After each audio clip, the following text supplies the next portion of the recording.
There we go. Hello, everybody. Welcome to the channel. My name is Margaret Pinard. I am a historical fiction author. There we go. And an eclectic reader. And here on this Booktube channel, we talk both books I've written and books I've read. And this one is actually a statistics and graphs related overview. I'll be going over Unputdownable Books because one day, about 2 months ago now, I looked up all the books in the last year and a half that I had read in one day. And I thought, that's interesting. I wonder if they have characteristics that are shared. So I'll be going over these today, and we'll be throwing the ideas around to see if that is true. So that is the purpose for today. I want to just give a warning that there is a chaos gremlin in the chat at full capacity. So please do buckle your seatbelts, ladies and gents. If you have questions, please pop them in the chat. If you are interested in those stats and graphs type of streams, then I've got a whole playlist called Stats and Graphs, and also a whole playlist called Dramatic Performances. That's where I put stuff where I don't really have a readathon or a wrap up or a tag, but it's just like interesting themes in the books. And so interesting themes where I just expostulate on a topic, those go in dramatic performances. So if you check out the playlist, you'll find more of those if that's your bag. So good morning, good afternoon, good evening. Unputdownable Books. This is going to be a fun one. If you have an emoji for your mood, drop it in the comments. I'm going to say hello to the people in the chat and point out the couple questions and teasers that I put in the chat. So the first one is, I have like my favorite pair of pants that I took camping, and I sat in tree sap, and I tried everything to get it out, and it's still got residue. So if you have tree sap cleaning tips, let me know. Alan, I don't know if you're actually being serious, but and then the other thing was this. I took myself on a pick-me-up tour of the import shop yesterday, and I found something I don't normally get, a British treat called Jammy Dodgers. But you know what flavor it's in? Mango passion fruit. Have you guys ever seen this? So it's basically like a shortbread cookie sandwich with jam in the middle. But I go very carefully through the treats, and I try to avoid any with palm oil. And this one specifically calls out sustainable palm oil. So that means they're paying attention, and they know that people are looking at that. And so I thought I'd reward that, besides the fact that I like mango passion fruit flavoring. So we'll see how it is. This isn't a stream for tasting, so I'm not going to like eat on live TV, but yeah, interesting flavor. Alan's tip, hello Alan, have you tried vinegar or Coca-Cola or rubbing alcohol or nail varnish remover? No. British treats, hello Ven, I am all in. Yes, hopefully that was a new flavor to anyone out there who's intrigued. Kat is here, hello Ginger Bibliophile. Yes. Actually home and able to be trouble for once. Yeah, it's been a while, Kat, so I braced the audience for you. Ven said, you're in a proper troublesome mood, Kat. I can tell from your messages. Yes. Catpaw is here. Hello. Don't have any cleaning tips. That's okay. Never ready for chaos, says Julie. Hello, Julie. Just sent off your postcard, by the way. I usually try to do it by mid-month, and this time I sent it by mid-month. So let's see. Going live a few minutes early, so I hope I didn't catch anyone out. No, not joking. Coke is a pretty good cleaner for some things, but acid, vinegar, and alcohols often work well, and rubbing alcohol is cheaper than scotch. I mean, I've got scotch that I probably use less than rubbing alcohol. All right, I will try it. We'll see if it's not a huge loss if it turns it white. So I will try rubbing alcohol. We'll see if that lifts it or jiggles it loose. Always in the mood for chaos, Ben. Coke is scary what it can do. Good for cleaning toilets. And this from a Georgia girl. Catpaw seconds that.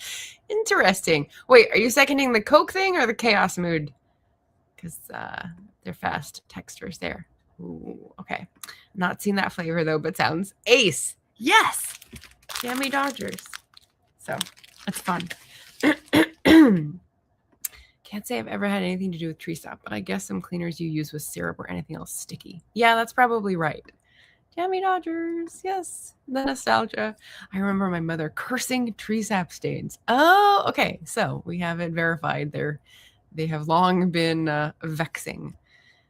Mango's pretty good. I could see that being yummy. Yeah, I think it's going to be a good find. I may be having fun messing with him about sports. Oh, is it the World Cup, my dear? Is it the World Cup? Because I did just see that poster that they unfurled on the field and some people's reaction to that.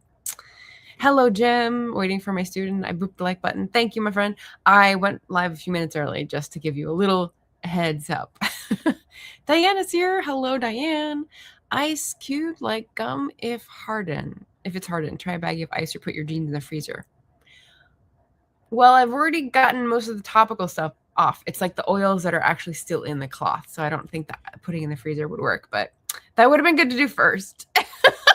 Too late. Worse than the rice conversations. Oh boy.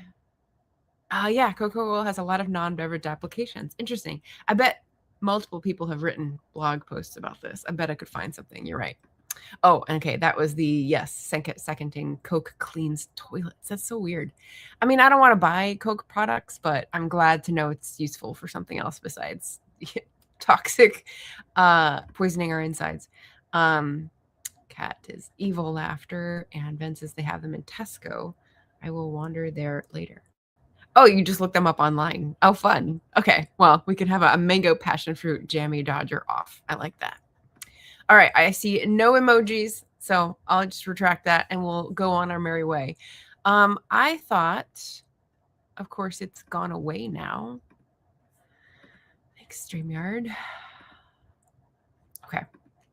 I thought I would use this as a visual cue because the thumbnail was pretty fun this time. These are all the books in the last year and a half that I finished in one day. And so I thought I'd go through and we'd see if there's any commonalities, common themes, whether you would vote up or vote down. I mean, they're all over the place. Some of them they're read in one day because they were so captivating, and some because it was just like, I want to get this over with. So it's kind of weird what falls into this category and gets you the lowest reading length on Storygraph, which is where I started looking at these. But it's not the only place. You don't have to be on Storygraph, because what I do every month is actually, if I can find one, I do a setup and I put the books read that month. Oh, let me do this so I can show you for a second. So the next month, March here, and then I have books out in February. So I write this as February goes on, and I put the title, the author, the format, and where I got it, and then the date started, date finished, and rating. So 2 lines, kind of as simple as what Jim does, but not quite as simple. 2 lines instead of 1. And so I was just scanning, because Storygraph doesn't give you like a readout of how long it took. You have to click in and edit every time. So this was actually faster than Storygraph. But if it's just one day, I usually put the date it started and then like a check mark. So you'll see that sometimes. Yeah. So like a hookup plan, March 16th, check. So that's the system, and that's how I got all these. So let's see. If you've got a read in one day that you can remember in recent memory, let us know in the chat. Evil laughter. That is a lot of books. Well, it is a year and a half. So deducing from how many books I read, it's it's not that many. It's about 1 a month. So yeah. What is this? This is a planet Saturn pause. Cat paw. I'm missing it. That's the emoji for the mood. That's the emoji for the mood. Okay, thank you. I got there eventually. I've been falling asleep too much, even with good books. Oof. I've been falling asleep too, and then waking up at night. Cat, it's not great. Hello, Anita. Welcome. Hello, Libro. Nice reading journal presentation. Thank you. The balloon. That's a good mood emoji. I like it. Okay, so going back to this, we're going to go through these clockwise. I'm going to start with up here, if I can point to it. So the Case of the Missing Maid, that is my May haul. So I did this in early June, I think. I actually had 3 in May that I read in one day. The Case of the Missing Maid, which was an LGBTQ historical mystery.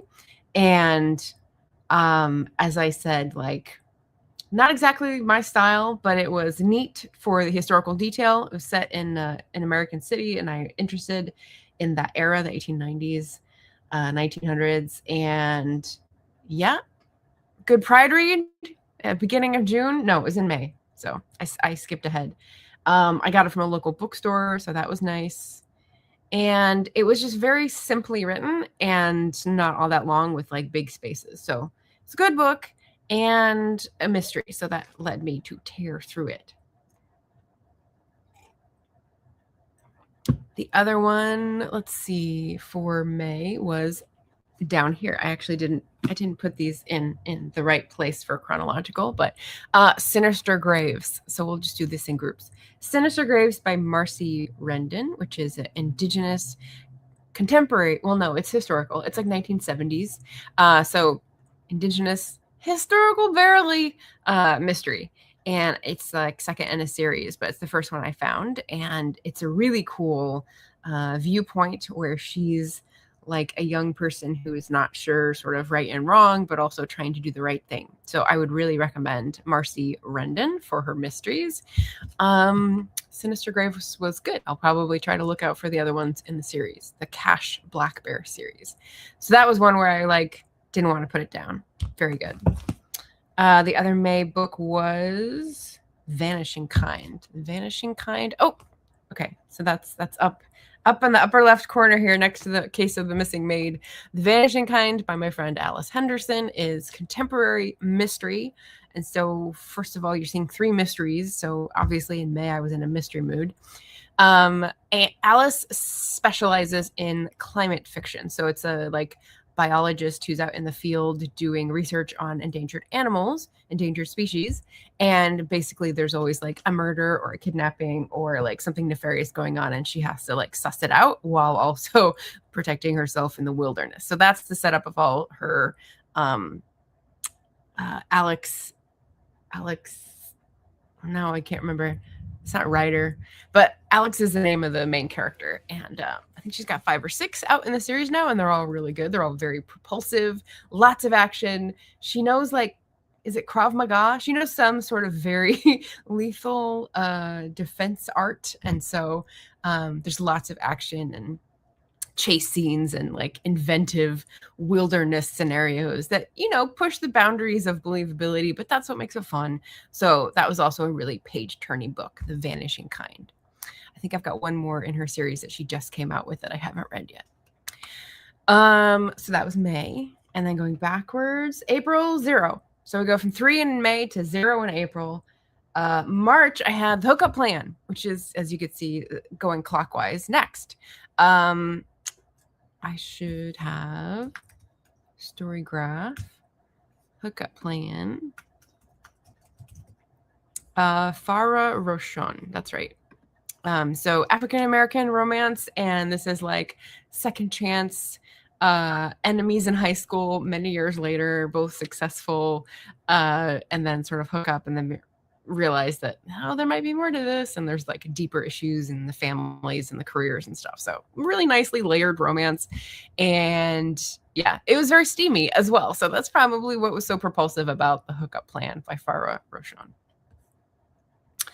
Let's see. Yeah, the balloon. Does that indicate evil clown or floating and free? I think it's the latter. Okay, so Cat Paws, Unputdownable, read in 2 days, The Night in Question by Susan Fletcher. We both like Susan Fletcher. I've read one other like middle grade of hers, and you recommended a second one. It's on my wish list. Nice. Is The Night in Question a mystery? It sounds like a mystery. It's a Josephine Fox book. Okay, yes. So it is the mystery series you recommended to me. Excellent. Jim's Unputdownable book is Want to Know a Secret. Freddie McFadden. Popcorn thriller. That's a fun phrase. I don't think I've heard that. Popcorn thriller. Yeah, Frida McFadden, super popular, and I know you've read several of hers, which is great. Nice to know you have like a solid favorite and reliable author. Hello, Elaine. Dragon Mama. Julie says, God, the 1970s historical fiction. I was in high school in historical times. I know. People are saying this about the 80s, Julie, so that's when I was in school as well. Kat says, hello, Elaine. Me too, about the historical era. Hugs to us. Yes, commiserations and champagne. Why not? Hello, Emma. Welcome in. We're talking about unputdownable books. And so far, we've got mystery, romance. So we'll see from the last year and a half. Libro says, yesterday I read Mouchette by Georges Bernanou in one sitting. See, there you go. Couldn't put it down. Can't stop, won't stop. I love it. The pathetic and tragic life of a 14-year-old girl living in poverty and violence, never knowing tenderness and love. Well, that's not a very good sell. And then he says, wonderful book. Oh, pathetic and tragic life. That doesn't seem wonderful to me, but we've got very different tastes in books and films, I believe. So yeah, I'm glad it was a captivating book for you. Ben says, most recent was this month, Fabulous Bodies by Chuck Tingle. Chuck Tingle fan, there you go. Their latest horror thriller, very Beetlejuice coded. Okay. Oh, Emma. Okay, so I'm going to say Catabasis. I don't know if that's the British way to say it, but is brilliant. I was hooked. And that's a big book, isn't it? I mean, that's a Babel, R.F. Kuang book. So she usually writes big books. You read that in one sitting or in one day? You must have had a big free day and been very, very alone and not bothered. Cat Paw says there are two Susan Fletchers. Oh, one is a British author, one is American. This is the British one. Okay. I think I remember establishing that. Okay. Kat says it's kind of cheating, but I finished a book about 90s Little Mermaid movie in a day. Okay. Thanks for All the Fish by Douglas Adams. All right. Classic. And DNF'd Andromeda Strain in a day. That doesn't really count. That's not what I'm talking about. If it's DNF'd, it's a put-downable book. So that's sort of the opposite. Kappa says kind of mystery, definitely cozy for the night in question. Okay, gotcha. Oh, decent sized book, not a one day. So just very captivating. Gotcha. I do love Beetlejuice. Yeah. Okay. One day reads The Handmaid's Tale. Yeah, that was a pretty short book. Also The Amulet, which is not the one I'm thinking of. It's a Michael McDowell Southern Gothic horror. Okay. Excellent. So recent read in one day books. Very, very fun. Let's see. If I go back to February, we've got another one, which is next on the top here, going clockwise. Psalm for the Wild Built by Becky Chambers. I think many of you have read or heard of Becky Chambers. She's sci-fi, but she's cozy. And this is the Monk and Robot series. And I had heard of it for a very long time and had been resistant because it's a hardcover short book. It's a novella. And I'm like, why? This feels like such a cash grab. I am resistant. But I finally found a used copy and I read it and it was very nice. So I will read other Becky Chambers now, but I will just not pay $30 for a novella in physical format.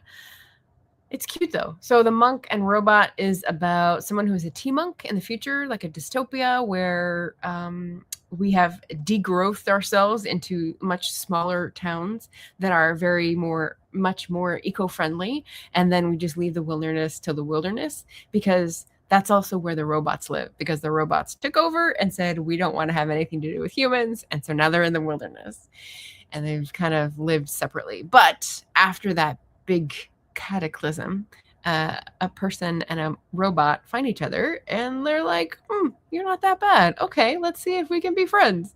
So it was pretty lovely, very cozy, but set in a sci-fi dystopia. So it's a novella, which means it wasn't very long to read, but also it was very comforting, like a cozy book would be, like it was very gentle to read. And so if you're in the mood for that, like definitely pick up a Becky Chambers. I don't know if the Long Way to Angry Planet is cozy, but that's her other series. Monk and Robot's definitely cozy. Let's see. January, I had no one-day books. December, I had 2. Moving 2 over, we have Intimations, which is the black and white book there on the right by my little Taste Life Twice symbol. Intimations is a collection of essays by Zadie Smith. So the first nonfiction on the list.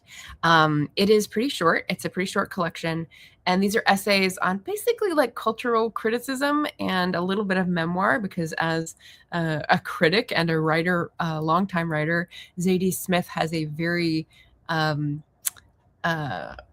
don't know if I can say acerbic eye because that doesn't really match up, but a very sharp eye for hypocrisy, for, policy things that are tripping ourselves up, and just like how the past relates to the present. And I just really liked those. And I really like listening to it. So I actually listened to this one while I was driving, and her voice is very distinct, and it communicates very well. So I really liked that one. And again, it was short, so easy to do in one day, especially while driving, but also really good topics about Britain, about writing, about growing up. Yeah, I really like Zadie Smith. I just talked about The Fraud in my last stream, but that was by her, first book by her, and this is my second book by her. So I think I still have White Teeth on the shelf, and maybe that will be the next Zadie Smith. It might take longer though, because I think that'll be a little bit more slow to digest. But yeah, she's got a great style. Catching up here. Kat says, I'll call lies, Elaine. I know how quick you go through books. Okay. I would never lie. It's quite gruesome and a bit bonkers. Okay. The Chuck Tingle. Yeah. Diane says, Wild Love, A Romance of Dots and Dashes by Ella Cheever Thayer. 1879? Epistolary. That is quite a title. Has been my quickest fun read this year so far. Not quite a day, but pretty fast. A Romance of Dots and Dashes. 1879? Is this like a telegraph operator?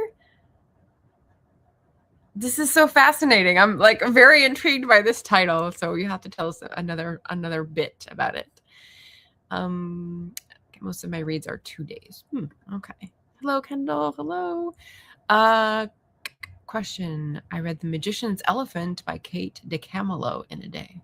Kate DeCamillo. She's a very highly regarded, is it middle grade or is it children's? I think she's done some different children's genres, but Magician's Elephant. I've got one of those on my list in the thumbnail, so maybe you'll see it before I get to it. But very cool. I haven't read her. I definitely haven't read Magician's Elephant, but I haven't read her, I don't think. Yeah, and then, Bonkers, Beetlejuicy. All right. Let's see. Intimations. What else in December? Maybe this will help. So if you look right by Downable, there's a purple book that's a square. That was a book I picked up that was like kind of like a mini coffee table book. So again, short and illustrated and self-helpy. So maybe this will help is sort of like maybe what you would see in Psychology Today magazine. Not the article, but like the infographics. It's just made up of infographics that are sort of turning things on their head to make you think, oh, I'm not alone, or, oh, that's an interesting way to think about it. And I just thought it was a delightful book. And so I actually gifted it to a friend. But I thought it was a really good one for looking at people who are struggling with something and, don't want to be told it's fine, it'll get better, everything will come out all right. And it's actually like getting down in the trenches with them. So I felt comforted by it. And I was hoping that like other people would feel comforted by it as well. Let's see. That was by Michelle Rial. R-I-A-L. Okay. So in case you're curious, that's like the little gem book, a bunch of infographics, illustrated, sort of playful, but also like thoughtful. So that was an easy in one day one because it was very short and pictures. Picture book. Let's see. November, I had 0. November's pretty busy. October, I had, okay. The one that I barely put on this thumbnail, which is just below my little Taste Life Twice book. There's a red stripe on the spine. That was for Victober. In October, I actually read a Victober book last year. It was called Mr. Basil Gets Agent. And it was a mystery, but it was a failed mystery. It was, you know, from the 1880s or 1890s. And it was this like jet setting, meaning taking a steamer, a steamship from the 19th century. And, you know, someone who is trying to get married and someone who is looking for a criminal and they end up in South Africa and someone's mistaken identity. And it was just like all the cliches thrown together before there were even cliches. So it seemed like, how was this so popular? Popular enough that they had a reprint. So I found this, again, as a used book, as most of my purchases are, and was like, ooh, an actual Victorian book, and it's reprinted, so it's in good condition, and it's easier to read. It's not tiny. And I had it for a few years before I got to it. And then when I finally did, I was like, ugh, that was annoying. So can't recommend it. But if you are interested in the genre of Victorian mysteries and how the mystery genre evolved, let's say, if you are a Roy Reads Anything, for example, you may have read this already, or you may appreciate it more like set in the context of the evolution. You know, it's like the same time frame as Arthur Conan Doyle's books came out, and so you be there right at the beginning.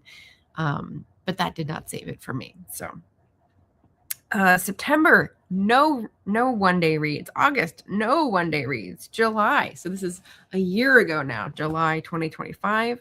That would be the book that I read with Ven. So right above stop, you have on the right-hand side here, Hell Followed With Us. Oh, hold on one second.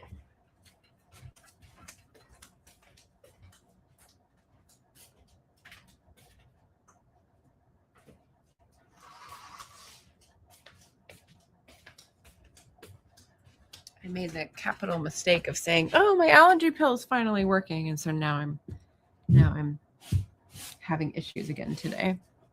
Hell Followed With Us. So this book is one of the ones that I read for Agitation August.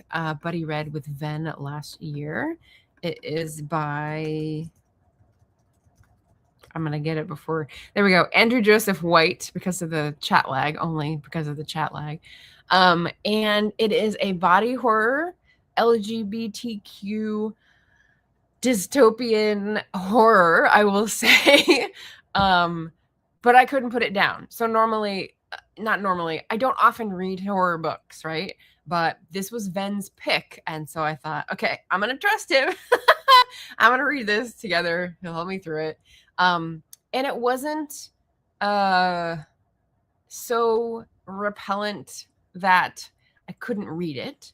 It was treated in a very sympathetic manner where the person going through this transformation was very sympathetic, and you were swept up with the action and like the struggle between the sides and the unfairness and the injustice. And so I really got into the story part, so that the thread that was going through, that was sort of like the body horror stuff, made sense in context and in the overall like meaning of the piece. And so I just thought this was really well written. It's part of a series. I think Ven has like 3 different copies of this and different like spray painted edges. So yeah, Andrew Joseph White, like big new author, I think, and pretty cool to read this last year for Agitation August. So let's catch up there. Yeah, Diane says yes, Telegraph. Love in dots and dashes. Okay, I'll have to look that one up. I'm gonna start. Oh, no.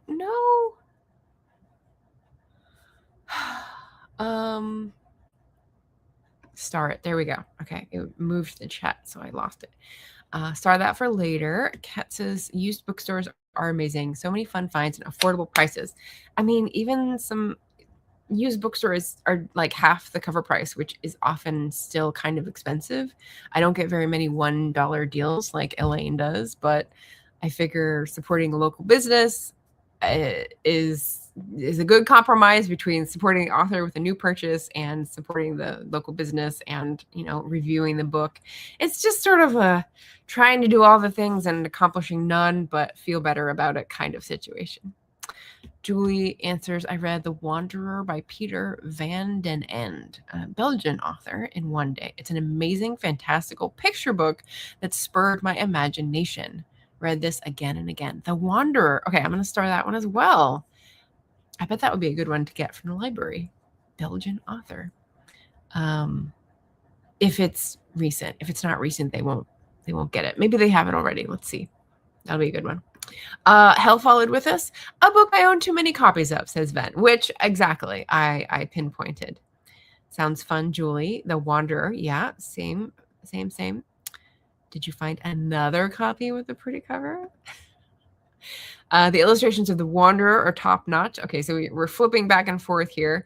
Hell Followed With Us. I have the special editions, but the normal cover is amazing. Never trust me on book recs. Fun fact, it apparently is getting an animated adaptation. Wow. I could definitely see that, especially if it's like anime style. That'd be pretty neat. It might not be you, Cat Paw. It might be them. They're just typing too fast between Ven and Julie and Kat and everybody. My $1 deals are Goodwill, book thrift store finds, used bookstores at different prices. That's true. And when I go to my local, my closest bookstore, thrift store, bookstore, I think they're like 3 and 4. So yeah. It does not sound like something that should be a cartoon. It sounds more like the old Saw movies. I don't know. If you watch anime, it's pretty violent, Cat, so I think it would fit in pretty well. All right, so let's go on. Hell Followed With Us is July. June, I've got down here in the left corner, Millions of Cats. So that was a children's book. That was a, as you can see, it's got a little silver medal on it. It's a Newbery Award winner. That was in the cabin when I went to Yosemite for a family reunion. It was one of the library books, so I read it. It's a cool folk story. It seems to be, or not seems to be, the author, I think, is from Central Europe. So let me see. I don't think she's Hungarian. Wanda, I think she might be Polish.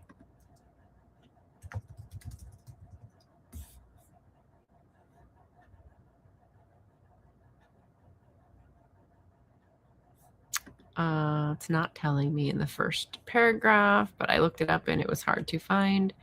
German-speaking community of New Ulm, Minnesota. Okay, so German-speaking. That doesn't really tell me, but okay, German rather than Poland.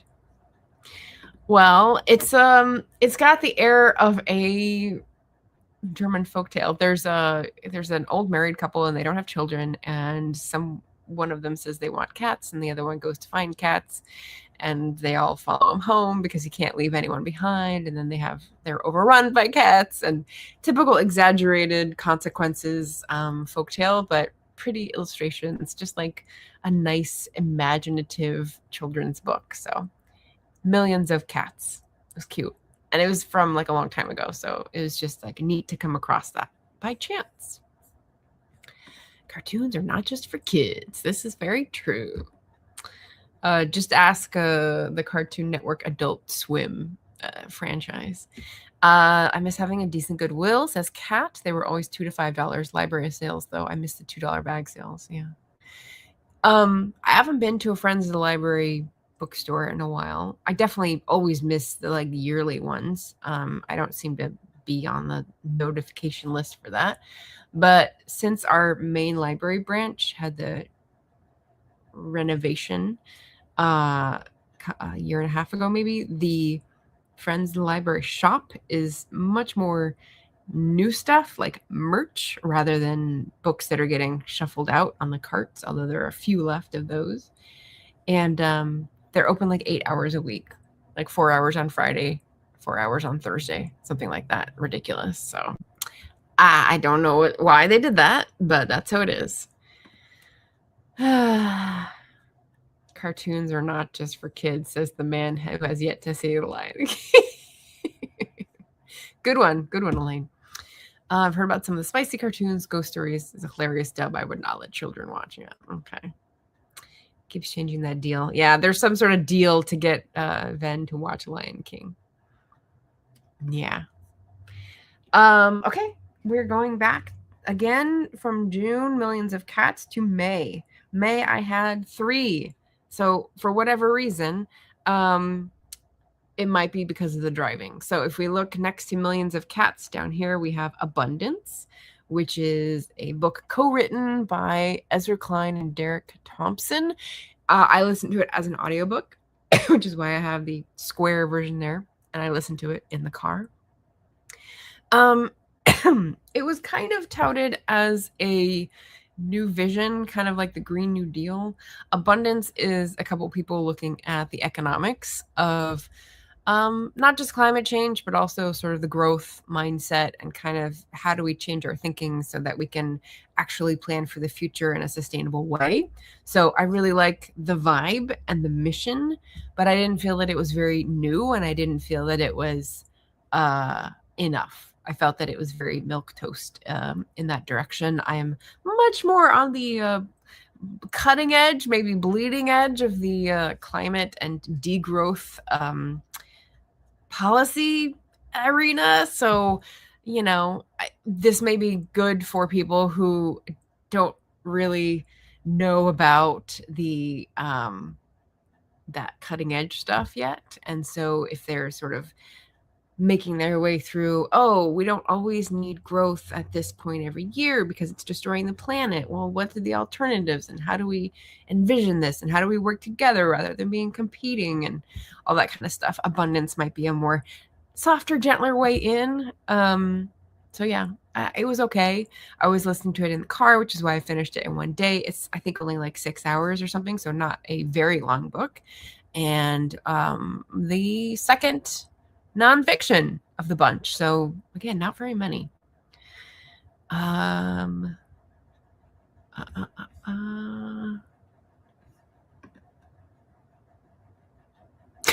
Okay. Yeah, live action cartoons rarely appeal to the same audience. Okay. Have a good weekend, Ben. Get those pesky humans. Buttermer, New Live, not good. Ben, we use any excuse to avoid watching. All right. What else did I read in May? Okay. Rose Cottage. So right next to Abundance is Rose Cottage.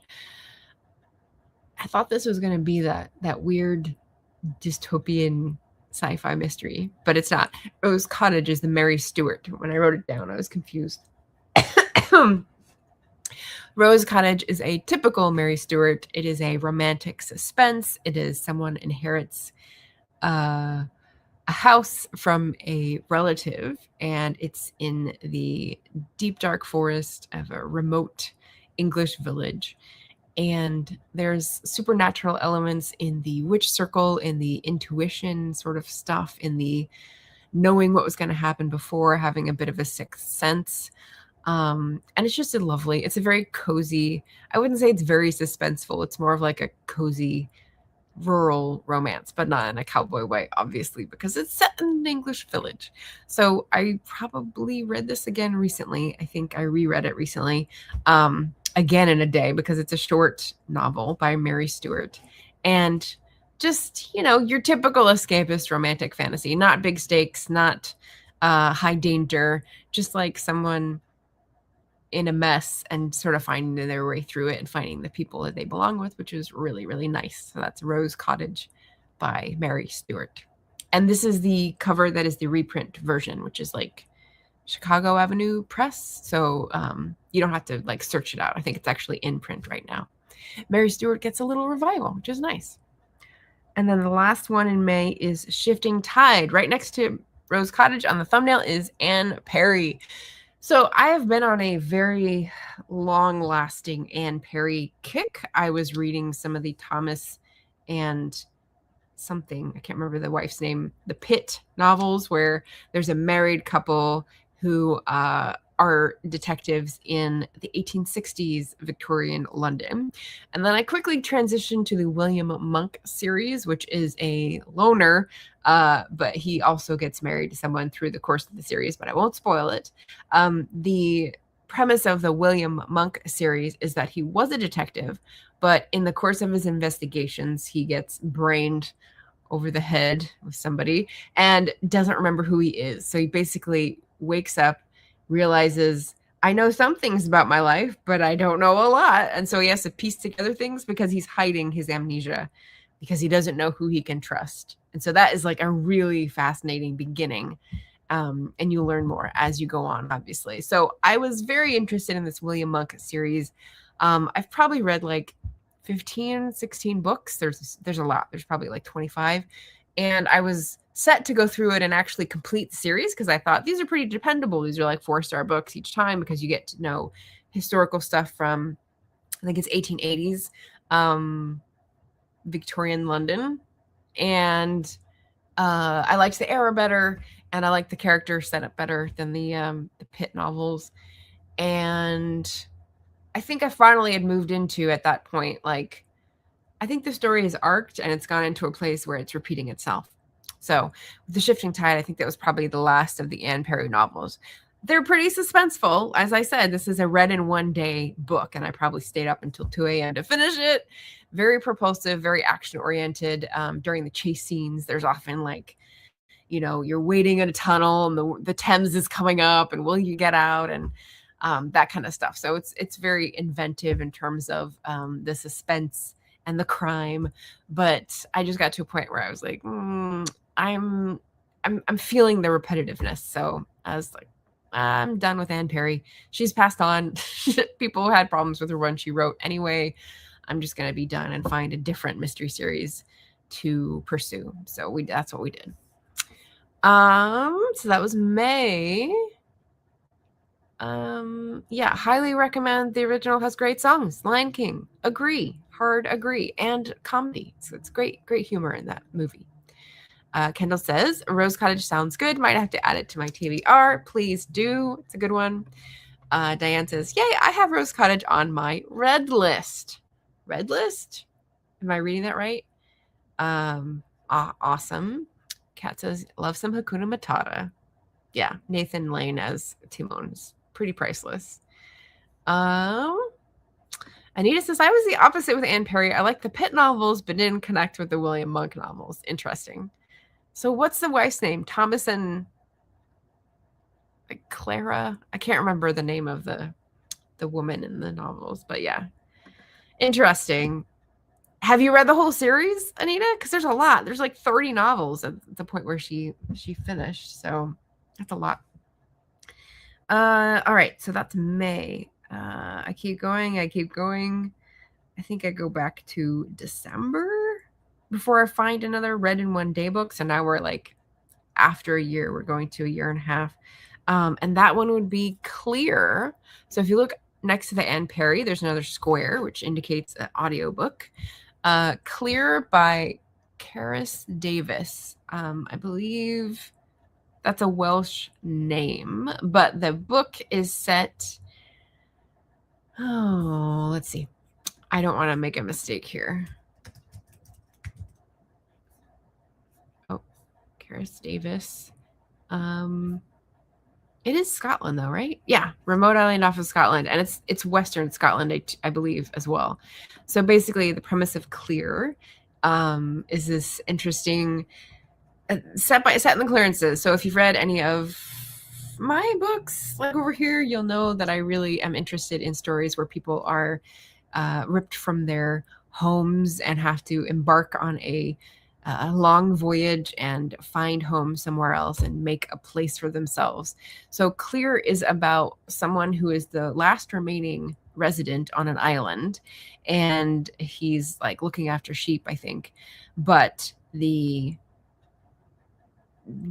local government has determined that it's more trouble than it's worth to keep him there on the island in terms of like supplies and whatnot, even though he's very self-sufficient. And in order to be more profitable and efficient, the landowner has instructed this guy who has no no livelihood. He's gone out of his church. He's in a new church. He's like scraping together a living, just married. So he's taking any job he can get, basically. And this job is just to go and tell him that he needs to leave the island. And so he does that, but, disaster ensues. His ship is shipwrecked. So they meet under very interesting circumstances. The resident of the island, who is, I think, described as developmentally disabled, sort of. And then the new preacher who's come to tell him that he has to leave is idealistic, but also not entirely sure like what the ethics of this are, and doesn't feel completely okay about it. The problem after the shipwreck, that's the first problem. Second one is he speaks Gaelic and he speaks English, and so they can't really communicate. And so the message being delivered is not easy. So they have to live together and sort of get to know each other before they can communicate. And therein lies the third issue that comes into play, which I won't spoil.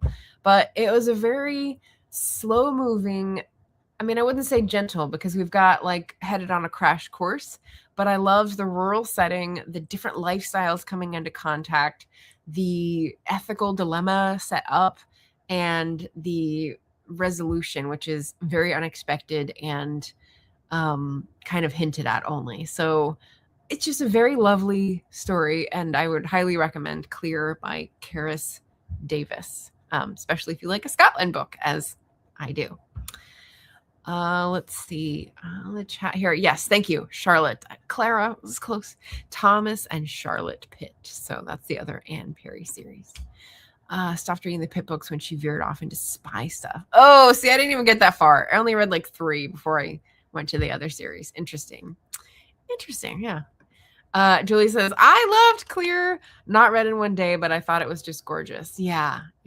It's hard to describe without spoiling it, but like there are all these interesting elements, and then we sort of see through to the ending, which is another opening up, I think, of the vista, which is lovely. A very recent book. So even though it's set historical fiction, I think it was only written a couple years ago and got nominated for a prize. So like kind of a bit of a buzz about it, but not mainstream popular. Yeah. There's a spinoff series with their son, Daniel Pitt. Yeah, I remember seeing that and going, okay, you've jumped the shark. No longer for me. Maybe Kat wants to check out Anne Perry's Pitt novels from the later part of the series. Maybe that would be up your alley. Josephine Fox novels by Claire Graddage. Wait. I thought you were talking about a different author before, and then you said Josephine Fox. So did I mix them? The Susan Fletcher and then Claire Graddage. Okay, that I may have mixed those up. If this is the correction, I will take it. History, mystery, fabulous, and book 3 was challenging. Mine. Challenging in what way? And what's the ahem for?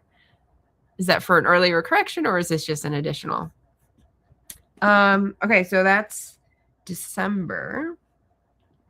October, I had right over here a contemporary romance called Do Me a Favor, written by Kathy Yardley, and Jim will concur. Kathy Yardley is a great writer. She used to write more sort of right to market contemporary fiction, but then she sort of went through a phase in her life and was like, I'm going to write what I want to write now. And so she's come up with Role Play, which is one about someone who's a gamer and in midlife, and then Do Me a Favor, which is someone who's a cookbook tester, cat, if you're curious, and also in midlife. And she does a great job at things that are not often talked about in romance, like older protagonists and various sort of neurodivergent aspects of people. So I adore her last 2 books. Role Play and Do Me a Favor were both chef's kiss for me. If you want a sort of escapist, sort of deep and thoughtful, sort of a great mix of the two. I think I may have cried at this one, Do Me a Favor. So, not like sobbing, just like, oh, this is so beautiful. So yeah, so that was I definitely stayed up late, I think, to finish that one. It's a typical length, but romance, so it's not as like hard vocabulary or thought-wise, organization-wise. August, and see, here's where we go back into Margaret history. August is like way back over by Clear on the thumbnail. That is So You Want to Be a Wizard. And this was a book I remember reading specifically for Herkyed. Now, you haven't heard me talk about this for a long time because I was trying to read this for 2025 summer conclusion. It was August 2024, I guess.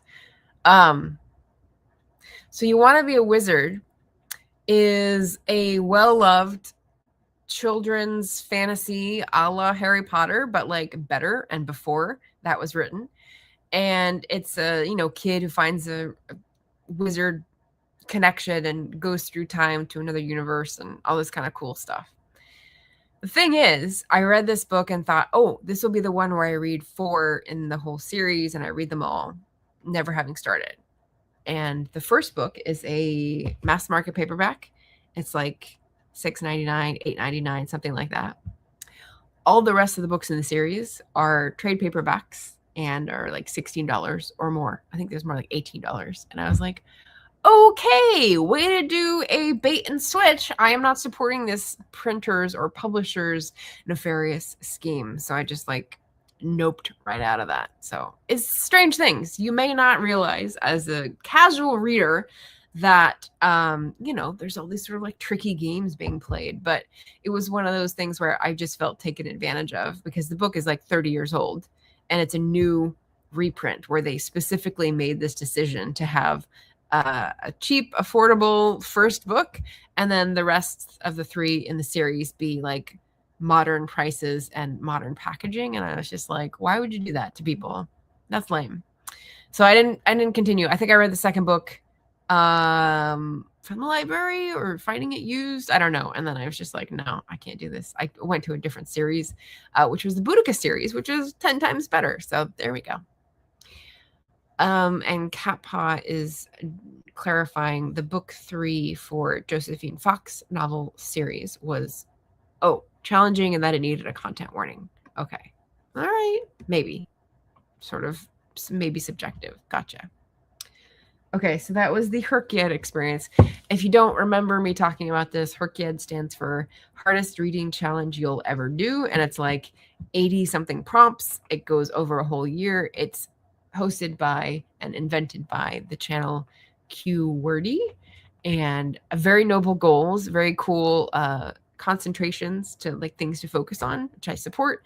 It was just like I couldn't do it, so I gave up like the month before because I knew I wouldn't make it. It was fun though while it lasted. Yeah, that sucks. Hard to get sucked into a potentially good series and then get priced out after the gotcha first book. Right. Why would you do that to people? Especially kids' books, Okay, so do me a favor. You Want to Be a Wizard. There's 2 left on this thumbnail. August is the last one I recorded, and that is Framed in Fire. So on the bottom right of the thumbnail, that is a Iona Wishaw book. And kind of like Alice Henderson has the Alex main character, Iona has a main character whose name starts with I think. And so I can't remember it at the moment. But this is another historical mystery series. It's post-war. She's a spy. She's British. She's living in BC in Canada. And the author takes care in each book of the series to do a different sort of historical cultural note. So one of them was like resettled, not prisoners of war, refugees. So it's a refugee settlement where there was local feeling against them. And another one is like a thread throughout is the indigenous character who appears a couple times. Another one is sort of like enmities between generations, and there's always like an interesting new thing each time, but the same woman is the spy / amateur detective who helps the actual policeman of the area, and there's like a romantic arc there, which was pretty nice. But then it got to feel a little didactic, so I stopped with the series. They're also very big paperbacks, trade paperbacks, and like $20 or more new, and they're very hard to find used. So yeah, so I noped out of that series as well. I would say it's a lot like people who read Maisie Dobbs would like the Iona Wishaw books, but a little less successful in my opinion. I like that it was a local-ish author and treated different historical topics, so there was that, but the character rhythm and learning just didn't make it to the same level, I thought. No to the series bait and switch cash grabs. No to the hardcover novellas for $30. Yeah. Sorry, guys. You know, like publishing industry, I'm not gonna do it. Which is why I am, you know, fed up with it as well on the other side. Kat says the amount of ebooks that are $1 and then all the rest are $15 and then there's 10 of them. Yeah. Yes, expletive. Exactly my feelings. And I think that's my last book, actually, because Vanishing Kind I already did from May. Right. So Framed in Fire is the last book. Woo! So those are all the books on the thumbnail, and we're just closing up the hour. So we're going to go over current reads. And if you enjoyed any of those Unputdownable books and haven't subscribed to the channel yet, please subscribe. I'm on here every Wednesday and Friday, pretty much 10 a.m. Pacific. So current reads, feel free to toss yours into the chat. These are the ones that I've been reading in the past 2 or 3 days routinely in the morning. And they're all like calm and gentle. Nothing very propulsive and page turning. So we're switching gears here. I have a whole bunch that I've started, but they're not all current reads in that definition. So I'll just share these with you. There's 4. Vanishing Cornwall. Daphne du Maurier. Still have not read any of her fiction, but I am visiting Cornwall in September. Never been. And Cat Paw recommended 2 of Daphne du Maurier's nonfiction books, and I've gotten both of them from the library.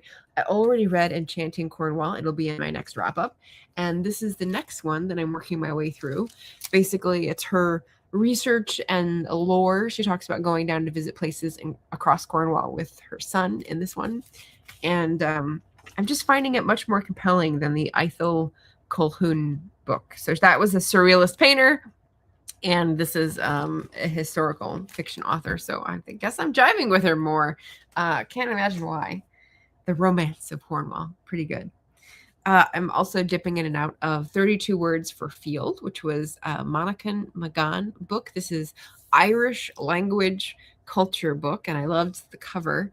This was recommended a few years ago, and I've had it on my wish list forever. It's recommended by Robert McFarlane, so you know it's going to be culture, landscape, history based, which is right in my bailiwick, right up my alley. Lost Words of the Irish Landscape. So I found this new in a bookstore on the coast, and I thought, it's meant to be. So this one I actually did buy new.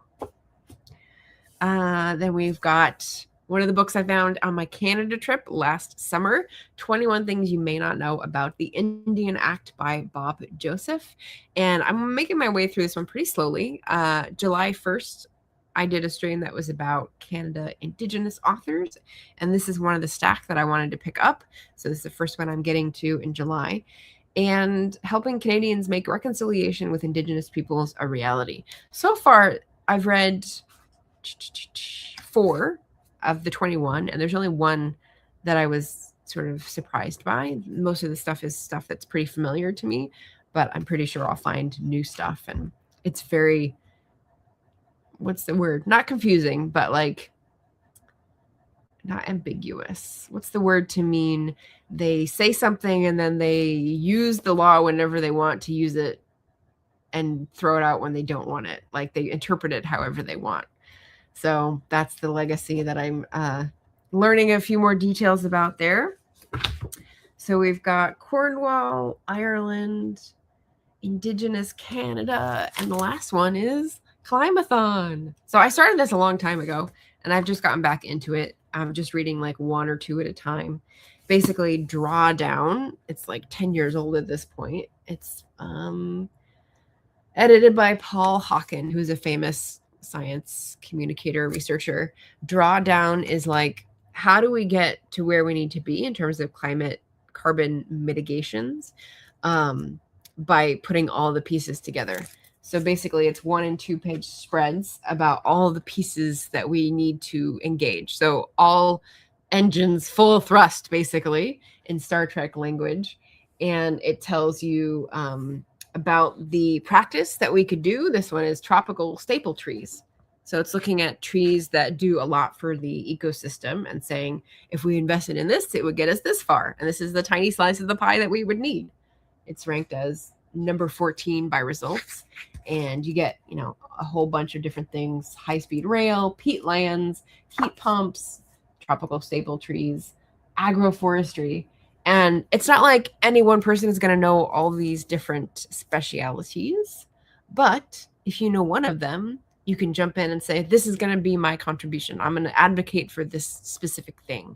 And I think that would be a great contribution. So I'm going through this looking for my way, I suppose, looking for my place to jump in. We'll get there. Okay, so anyone else current reads? Hi, Leslie. Leslie's coming in and waving. Hello. Julie's going to start Maurice by E.M. Forster tonight. I'm listening to The Sentence by Louise Erdrich. Nice. So Indigenous themed, excellent, and then a classic. Kat says, just started Winter Moon by Dean Koontz and reading the second book in the Harry Dresden series. All right, so classic fantasy mystery with Harry Dresden. I'm getting an Atlanta, Georgia call. I don't think that's for me. Elaine started Pyramid Prophecies by Max Roth, a 1979 book about Giza and pyramid power. It's cool. Winter Moon was a good read. All right, excellent. Interpretive, convenient. Yeah, convenient interpretation, I guess, is the good phrase to say how they administer the law. Yeah. Thank you, Mom. Julie says, hugs to the people affected by the Canada, Minnesota fires and the resultant smoke pollution. Yeah, this is the map that I saw. The fire in Northern Ontario was huge, and because of the way the wind swept it, it was going down over the Northeast. So yeah, those are the folks dealing with the air pollution and the apocalyptic landscapes at the moment. Cue Elaine's sun picture. Dance is not really reading right now. I'm in a reading slump after reading How to Read a Book by Mortimer Adler. Interesting. Is the book the reason you're in a slump? I was in a reading slump for a few weeks as well. And all these books were just sitting there, and I was only reading like a couple pages at a time and not really feeling any of them. So I feel you. Was How to Read a Book good, or is that what put you off?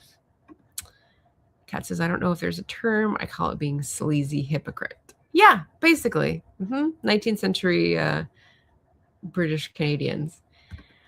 Cat Paw says, I picked up a couple of Carrie Greenwood mysteries, the author of Miss Fisher. Yes, lovely. Not started yet. I read one of them and I wasn't impressed. It's unfortunate that I watched the TV series first, because the TV series was so good. When I went back to the books, I was like, oh.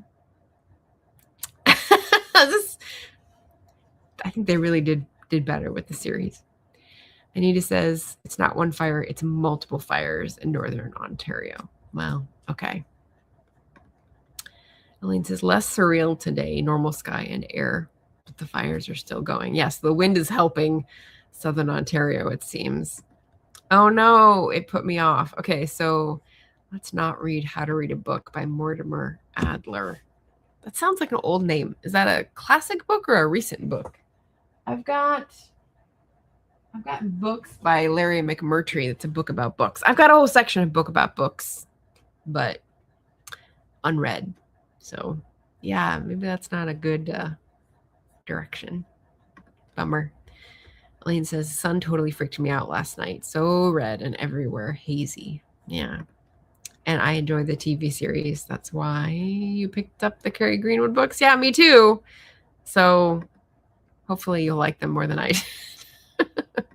Okay, so great current reads. Everyone seems to be either starting off a new book or in a slump, unfortunately. Sorry, Diane.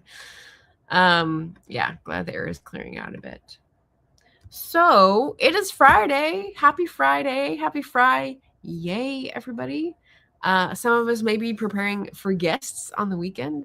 Some of us may be preparing to relax on the weekend. Whichever direction you're headed, take care and happy reading. I will be back on the channel Wednesday as usual, 10 a.m. Pacific. It is mid-July. Oh, third Sunday. So yes, in case you didn't catch my Wednesday stream, this Sunday is National Ice Cream Day. So Mom, I think you should definitely highlight that and bring Jacob to McConnell's or Avila Barn or something to celebrate Ice Cream Day. They may be doing something special.